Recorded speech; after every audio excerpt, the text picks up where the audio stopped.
और मैं आप सभी का एक बार फिर से स्वागत करता हूं आपके अपने चैनल माई पाठशाला में और पाठशाला रेलवे एग्जाम में।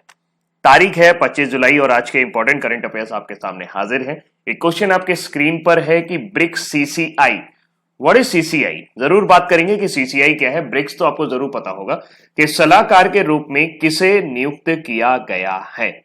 इन सभी बातों के बारे में चर्चा करेंगे, लेकिन सबसे पहले आज की इंपॉर्टेंट न्यूज की तरफ चलते हैं। पहली जानकारी मणिपुर से। मणिपुर से जानकारी क्या है कि प्रधानमंत्री जी ने मणिपुर में एक जल आपूर्ति परियोजना की आधारशिला रखी है।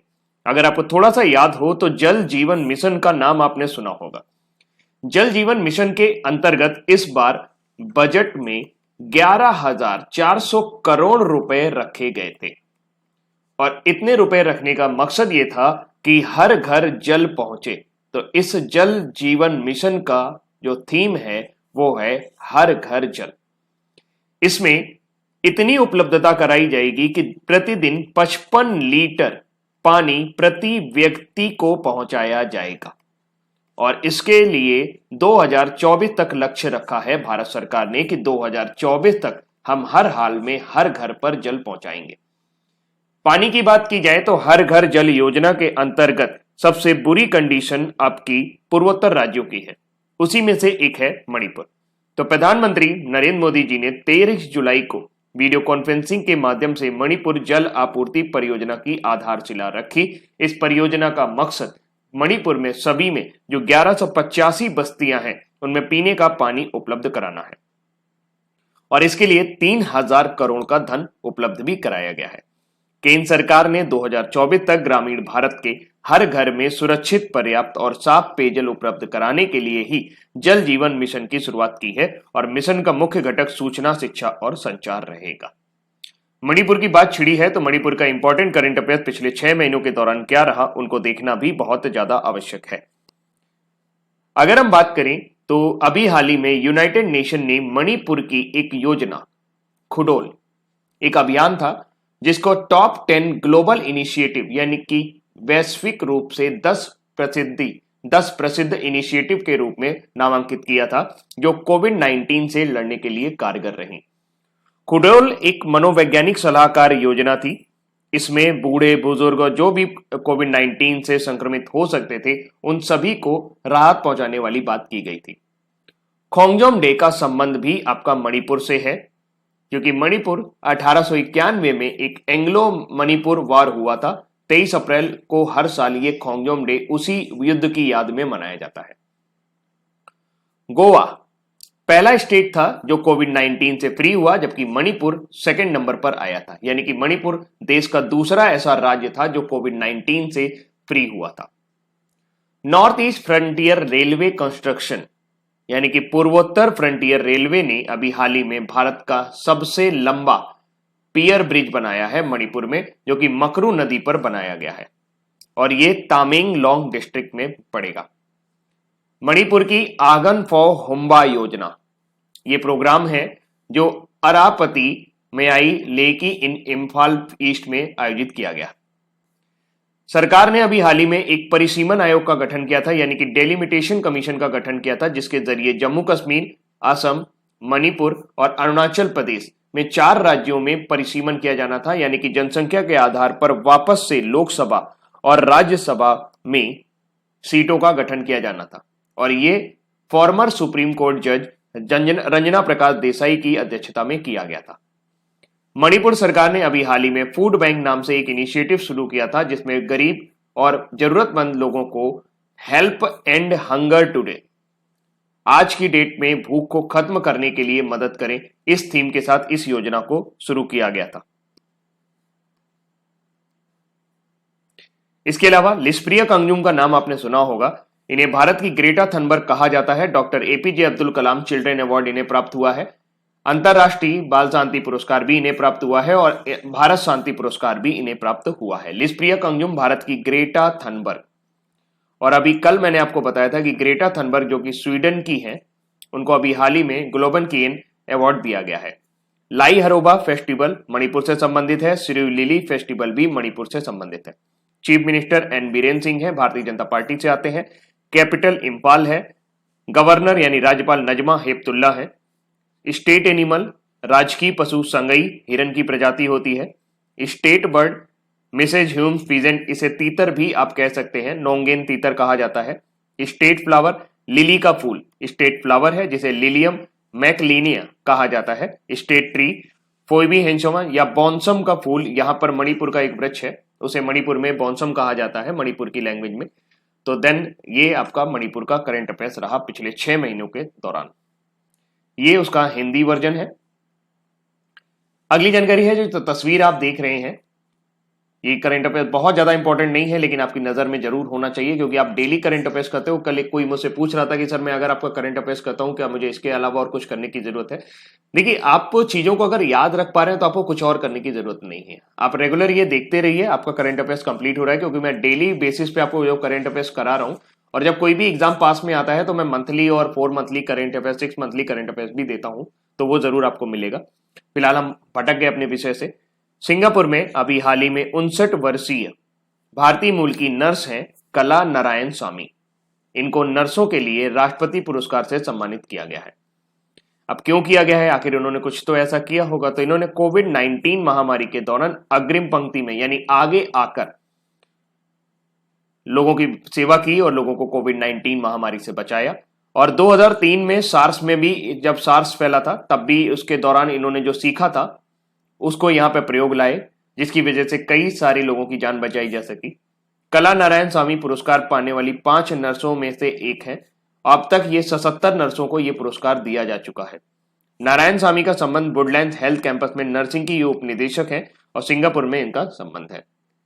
सिंगापुर की बात करें तो सिंगापुर एक छोटा सा देश है। सिंगापुर विश्व के प्रमुख बंदरगाहों और व्यापारिक केंद्रों में से एक है। मुद्रा चलती है सिंगापुर डॉलर। 731.5 वर्ग किलोमीटर का एरिया है। वर्तमान समय में हलीमा याकूब राष्ट्रपति हैं। और ये रहा मोस्ट इंपॉर्टेंट जो आपसे पूछा जा सकता है कि सिंगापुर में अभी हाल ही में प्रधानमंत्री किन्हें चुना गया है। तो ली सियन लुंग फिर से वहां पे प्रधानमंत्री चुने गए हैं। मैप में इसकी स्थिति आप देख सकते हो। अपना इंडिया यहां है। लेट अस सपोज मैं यहां पर हूं तो यहां से चलूंगा नॉर्थ ईस्ट डायरेक्शन में बे ऑफ बंगाल होते हुए यहां से जाऊंगा। ऊपर ये ग्रीन कलर का मलेशिया है, नीचे साइड पे इंडोनेशिया है और मलेशिया और इंडोनेशिया के बीच में ये छोटा सा आपका सिंगापुर है, छोटा सा सिंगापुर है। अगली जानकारी की तरफ चलते हैं। अगली जानकारी है निकारागुआ। ये एक मध्य अमेरिकी देश है निकारागुआ। ये अभी हाल ही में अंतरराष्ट्रीय सौर गठबंधन में शामिल होने वाला 87वां देश बन गया है। इस समझौते पर हस्ताक्षर संयुक्त राष्ट्र में निकारागुआ के स्थायी प्रतिनिधि जैमे हर्मिडा कैस्टिलो द्वारा न्यूयॉर्क में संयुक्त राष्ट्र के लिए भारत के स्थायी मिशन पर किए गए थे। अंतरराष्ट्रीय सौर गठबंधन क्या है? अंतरराष्ट्रीय सौर गठबंधन उन भूमध्य सागरी देशों का समूह है जहां पर सूर्य की किरणें सीधी पड़ती हैं। भूमध्य सागरी कह रहा हूं, सॉरी, विषुवतीय देशों का, भूमध्य सागरी निकल रहा है मेरे मुंह से, विषुवतीय देशों यानी कि इक्वेटोरियल पर जो पड़ते हैं, जो भी इक्वेटर पर पड़ते हैं जहां पे सूर्य की किरणें सीधी पड़ती हैं पृथ्वी के ठीक बीचों बीच, तो यहाँ पर जो भी कंट्री है उन सभी का ये संगठन है। और इस संगठन की शुरुआत नवंबर 2015 में पेरिस में संयुक्त राष्ट्र जलवायु परिवर्तन सम्मेलन में प्रधानमंत्री नरेंद्र मोदी और फ्रांस के पूर्व राष्ट्रपति हॉलैंड द्वारा संयुक्त रूप से किया गया था। उन्होंने कहा था कि ये जो देश हैं जो भी आपके यहाँ पर पड़ते हैं, भूमध्य रेखा पर पड़ते हैं, भूमध्य रेखा पर जो भी देश पड़ते हैं उन सभी पर सूर्य की किरणें सीधी पड़ती हैं और यहाँ पर हमें एक ऊर्जा का वैकल्पिक स्रोत मिलता है सूर्य के रूप में। क्यों ना हम इनका प्रयोग करें और एक अलायंस बनाएं और एक दूसरे को सहायता दें ताकि इस ऊर्जा का अच्छे से प्रयोग किया जा सके। यह पेरिस जलवायु समझौते के कार्यान्वयन के लिए एक प्रमुख वैश्विक पहल भी रही जिसमें सौर ऊर्जा इकाइयों को तेजी से स्थापित करने की कल्पना की गई ताकि हमारा जो निर्भरता है पन विद्युत, जो पानी वाली विद्युत है, जल विद्युत पर कम हो जाए। 6 दिसंबर 2017 को यह गठबंधन एक संधि आधारित अंतर सरकारी निकाय बन गया है। इंटरनेशनल सोलर अलायंस एकमात्र अंतरराष्ट्रीय संस्था है या अंतरराष्ट्रीय निकाय है जिसका की मुख्यालय भारत में है। आईएसए का मुख्यालय आपका गुरुग्राम में है। गुरुग्राम यानी कि गुड़गांव में इसका मुख्यालय आपको देखने को मिलेगा। यह है एक्टर सोनू सूद। एक्टर सोनू सूद वर्तमान समय में 46 वर्ष के हैं, पंजाब के लुधियाना के रहने वाले हैं और कोविड-19 के दौरान सोनू सूद और उनके एक दोस्त नीति गोयल की #घर भेजो पहल के तहत कई प्रवासी मजदूरों को घर भेजा गया था और ये भगवान की तरह नजर आए थे लोगों को। कई सारे राज्यों के राज्यपाल ने इनकी तारीफ की थी, कई सारे अभिनेताओं ने भी इनकी तारीफ की। लोगों ने इन्हें फिल्मों का विलेन माना, लेकिन ये वास्तविक जीवन में हीरो के रूप में उभर के सामने आए। बॉलीवुड अभिनेता एक बार फिर से सामने आए हैं, जिन्होंने सोनू सूद ने अब हो है रोजगार की बारी, जिन प्रवासियों को घर भेजा था उनका डेटा का इस्तेमाल करके उन्होंने एक ऐप डेवलप करवाया है, जिसका नाम रखा गया है प्रवासी रोजगार ऐप। इस ऐप में 500 से अधिक निर्माण, परिधान, स्वास्थ्य सेवा, इंजीनियरिंग, बीपीओ, सुरक्षा, ऑटोमोबाइल, ई कॉमर्स और लॉजिस्टिक सेक्टर की प्रतिष्ठित कंपनियों को नौकरी के अवसर उपलब्ध होंगे, जहां पर प्रवासी मजदूर खोज कर सकेंगे अपना रोजगार। इसके अलावा प्लेटफॉर्म रोजगार के लिए विशिष्ट प्रशिक्षण कार्यक्रम जैसे अंग्रेजी बोलना सीखना भी चलाया जाएगा। साथ ही इसके लिए 24 घंटे की एक हेल्पलाइन के साथ साथ सहायता केंद्र दिल्ली, मुंबई, बेंगलोर, हैदराबाद और कोयम्बटूर, अहमदाबाद, तिरुवनंतपुरम सहित 7 शहरों में स्थापित किए गए हैं। तो आप देख सकते हैं कि सोनू सूद एक नया ऐप बना के लेके आए हैं, उनका नाम है प्रवासी रोजगार ऐप। और इसमें ऐसा नहीं है कि उन्होंने ये खुद करा है, कई सारी सामाजिक संस्थाएं हैं, कई सारे एनजीओ हैं जिन्होंने मिलकर ये किया है, कई सारे अधिकारियों ने भी इसमें योगदान दिया है। लेकिन इस तरह की पहल में सोनू सूद का सामने आना एक अच्छी बात है। तो प्रवासी रोजगार ऐप किस अभिनेता ने लॉन्च करवाया है? ये है सोनू सूद। अगली जानकारी है छत्तीसगढ़ में गोधन न्याय योजना, बड़ी विवादास्पद योजना रही जिसको आखिरकार ये लॉन्च हो ही गई है। गोधन का मतलब होता है गोबर।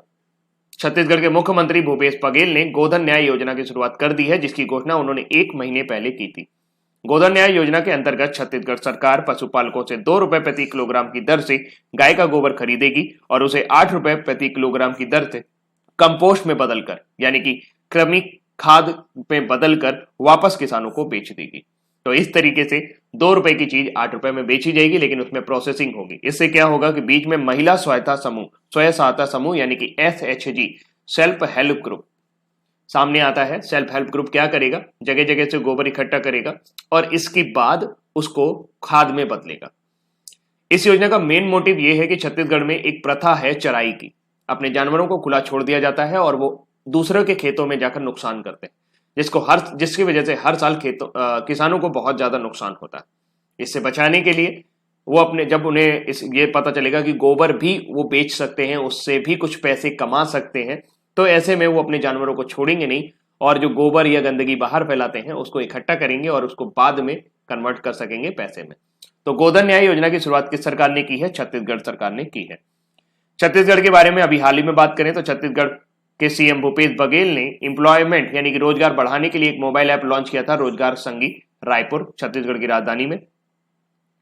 भूपेश बघेल ने अभी हाल ही में गौरेला पेंड्रा मावेही छत्तीसगढ़ का 28वां डिस्ट्रिक्ट के रूप में उसे मान्यता दी। छत्तीसगढ़ सरकार ने अभी हाल ही में राजीव गांधी किसान न्याय योजना शुरू की थी फार्मर्स के लिए। छत्तीसगढ़ जो लोग भी मनरेगा के तहत रोजगार पाने वाले, यानी कोविड-19 के दौरान इस साल सबसे ज्यादा रोजगार मनरेगा के जरिए जिस राज्य ने दिया है वो छत्तीसगढ़ है, जबकि अब तक सबसे ज्यादा रोजगार देने वाला जो राज्य है वो आपका उत्तर प्रदेश है। छत्तीसगढ़ के पहले सीएम अजीत जोगी अभी हाल ही में उनका देहावसान हो गया था 74 वर्ष की आयु में, और छत्तीसगढ़ पहला स्टेट है जिसने गोधन न्याय योजना शुरू की है, ताकि जो काऊ डंग है उसको लिव स्टॉक ओनर्स को से जरिए इकट्ठा करके, यानी कि उसको एक बार में इकट्ठा करके, जिसके बारे में मैंने अभी आपको बताया कि उसको इकट्ठा करके वापस से कंपोस्ट में बदलकर उसको दोबारा बेचा जाएगा। कैपिटल रायपुर है, गवर्नर अनुसुईया यूके हैं, चीफ मिनिस्टर है भूपेश बघेल, इंडियन नेशनल कांग्रेस से आते हैं। स्टेट एनिमल यानी कि राजकीय पशु है वाइल्ड एशियन बफेलो, जंगली भैंसा। स्टेट बर्ड है हिल मैना, पहाड़ी मैना। National park Indravati Kutru national park, ये काफी इंपॉर्टेंट है। कांगेर वैली नेशनल पार्क, गुरु घासीदास जिसे संजय नेशनल पार्क भी कहा जाता है, ये आपको छत्तीसगढ़ में देखने को मिलेंगे। लोकसभा में 11 सीटें हैं और राज्यसभा में 5 सीटें आपको छत्तीसगढ़ से देखने को मिलती हैं हिंदी में। अगली जानकारी की तरफ चले। मधु बाबू पेंशन योजना। मधु बाबू पेंशन योजना एक उड़ीसा सरकार की बहुत ही प्रसिद्ध पेंशन योजना है। इसमें अभी तक बुजुर्गों, दिव्यांग व्यक्तियों और विधवाओं को सहायता दी जाती थी, लेकिन अब इसमें एक नया समुदाय ऐड किया गया है, ट्रांसजेंडर समुदाय। मधु बाबू पेंशन योजना यानी MBPY राज्य सरकार द्वारा शुरू की गई एक सामाजिक सुरक्षा योजना है। उड़ीसा सरकार की इस योजना के उद्देश्य से निराश्रित बुजुर्गों, दिव्यांग व्यक्तियों को 500 रुपए, 700 रुपए, 900 रुपए की पेंशन प्रतिमाह दी जाती है, लेकिन इसके लिए एक शर्त है कि लाभार्थियों की जो वार्षिक आय है वो 40,000 रुपए से किसी भी तरीके से ऊपर नहीं होनी चाहिए। मधु बाबू पेंशन योजना का संबंध किससे है? इसका संबंध आपका उड़ीसा से है, उड़ीसा के मुख्यमंत्री नवीन पटनायक। अगली जानकारी है यूनियन मिनिस्ट्री। अमित शाह जी वृक्षारोपण करते हुए नजर आ रहे हैं। चित्र जरूर देख लिया करिए तो आपको याद रहेगा ज्यादा देर तक। वृक्षारोपण अभियान 2020 शुरू किया है 23 जुलाई को। इस अभियान के तहत कॉलोनियों, खानों और कार्यालयों में पेड़ लगाए जाएंगे। यह आभासी कार्यक्रम 130 से अधिक स्थानों पर एक साथ शुरू हुआ। 10 कोयला और लिग्नाइट प्रभावित राज्यों 38 स्थानों पर फैले हुए हैं। इनको इको जोन में बदलने के लिए, यहां पर हरियाली लाने के लिए इस प्रोग्राम की शुरुआत की गई है। इस अभियान के तहत अमित शाह ने 6 इको पार्क और पर्यटन स्थलों का उद्घाटन और शिलान्यास भी किया। इस अभियान का आयोजन कोयला मंत्रालय द्वारा किया जा रहा है। सभी कोयला और लिग्नाइट पीएसयू इसमें शामिल होंगे और इसके तहत बड़े पैमाने पर सार्वजनिक क्षेत्र के उद्यमों की कॉलोनियों, कार्यालयों, खानों, साथ साथ कोयला और लिग्नाइट से जुड़े उन अन्य उपयुक्त क्षेत्रों में भी वृक्षारोपण किया जाएगा जहां पर भी हरियाली की जा सकती है। आखिर ऐसा देखा जाता है जहां पे माइनिंग ज्यादा होती है वहां पे पेड़ पौधे ज्यादा नजर नहीं आते हैं। अगली जानकारी ब्रिक्स देशों से जुड़ी हुई। साहिल सेठ, ये क्वेश्चन आपकी स्क्रीन पर था। साहिल सेठ का नाम जरूर याद रखिएगा। इन्हें ब्रिक्स चैम्बर ऑफ कॉमर्स के युवा नेताओं के लिए, ब्रिक्स चैम्बर्स ऑफ कॉमर्स के युवा नेताओं के लिए संचालन समिति का मानद सलाहकार नियुक्त किया गया।